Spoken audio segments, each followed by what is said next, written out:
দেখো বন্ধুরা, রান্না বান্না করব। নিয়ে আসলাম মাছ। মাছগুলো কেটে পরিষ্কার করে নিব। এখানে নিয়েছি সবজিগুলো কেটে নিব। দেখো বন্ধুরা, এখানে মাছ কেটে পরিষ্কার করে নিয়েছি। পেঁয়াজ কলি আলু কেটে নিয়েছি, ভাজি করব। এখানে মাছের ঝোল রান্না করব, আলু বেগুন টমেটো। আর দেখো বেগুন ভাজার জন্য বেগুন কেটে নিয়েছি। তো রান্নার জন্য সবজি কেটে নিলাম। এবার শুধু রান্না করব।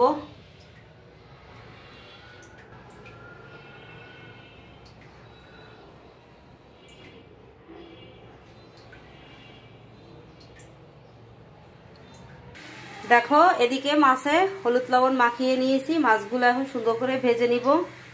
দেখো মাছগুলো ভেজে নিচ্ছি। অর্ধেক মাছ দিছি ভাজার জন্য, বাকি অর্ধেক এখনো এখানে আছে, এটা পরের বার ভেজে নিব। দেখো মাছগুলো এক পিঠ ভাজা হয়ে গেছে, আর এক পিঠ ভাজা হচ্ছে। দেখো দ্বিতীয়বার ভাজার জন্য মাছগুলো দিয়ে দিলাম। তো এখানে ভাজা অর্ধেক হয়ে গেছে, তুলে রাখলাম। দেখো আমি মাছগুলো বেশ লাল লাল করে ভেজেছি। মাছ ভালো করে ভাজা না হলে আমার তরকারি খেতে ভালো লাগে না। দেখো মাছগুলো সব ভেজে নিয়েছি সুন্দর করে।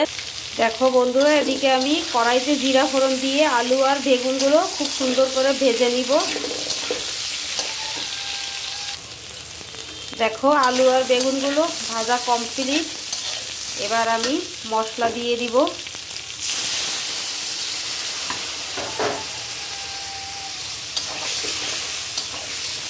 দেখো হলুদের গুঁড়া, মরিচের গুঁড়া আর লবণ আর দুটো কাঁচামরিচ দিয়ে জল দিয়ে মশলাটা গুলে নিয়েছি। এবার দিয়ে দিলাম। দেখো সবজিটা সুন্দর করে কষানো হয়ে গেছে। বন্ধুরা আমি কিন্তু টমেটো দেইনি, টমেটো নরম সবজি, এখন দিয়ে দিলাম।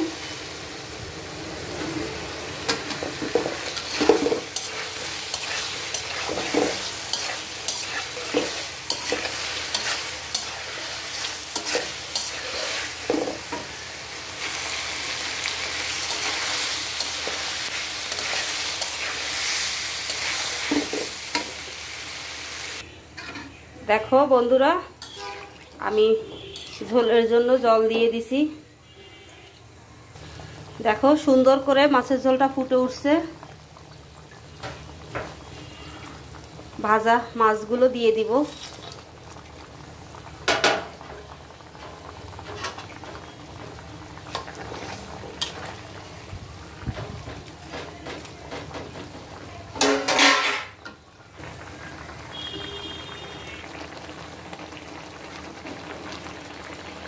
দেখো একটু ভাজা জিরার গুঁড়া দিয়ে দিলাম।